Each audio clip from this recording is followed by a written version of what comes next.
অনেক কম বয়সী ছেলেরা আসে, ডাক্তারবাবু আমার ছোটোবেলায় অনেক হস্তমোচন হয়েছে, আমি কখন মনে হচ্ছে আমার একদম ইরেকশন এখন হচ্ছে না, এবং আমি মনে করছি এটা আমার ভেনো অক্লুসিভ ডিজিজ।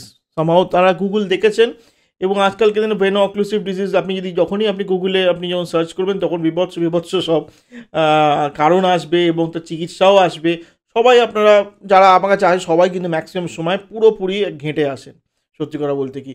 তাদের ক্ষেত্রে ওই ভেনোক্লিসিভ ডিজিজ অতটা কমন নয়। ভেনোক্লিস ডিজিজ মানে কি, আপনার ধমনীতে রক্ত চলাচল করছে কিন্তু সেটা থাকছে না, ধমনী যেটা ক্যাভার্নাসাল টিস্যুতে রক্তগুলো স্টোর হয়ে যাওয়া থাকার কথা সেটা থাকছে না, এবং তাড়াতাড়ি বেরিয়ে যাচ্ছে বলে ইরেকশনটা হচ্ছে না। সেটা অনেক কারণে হয়, এবং একটা হচ্ছে ইনজুরি। কিন্তু খুব ভিগারাস ম্যাস্টারবেশন যদি আপনার হ্যাবিট হয়ে থাকে তখনই আপনি মনে করবেন। শুধু শুধু আপনি পেনাইল ডপলার ছাড়া এটা বোঝাও যায় না, ভালো জায়গা পেনাইল ডপলার করতে হয়, এবং সেটা করা উচিত না উচিত না দেখুন এটা আপনার ব্যাপার এবং আপনার অ্যান্ড্রোলজিস্টের ব্যাপার। কিন্তু ওই জিনিসটা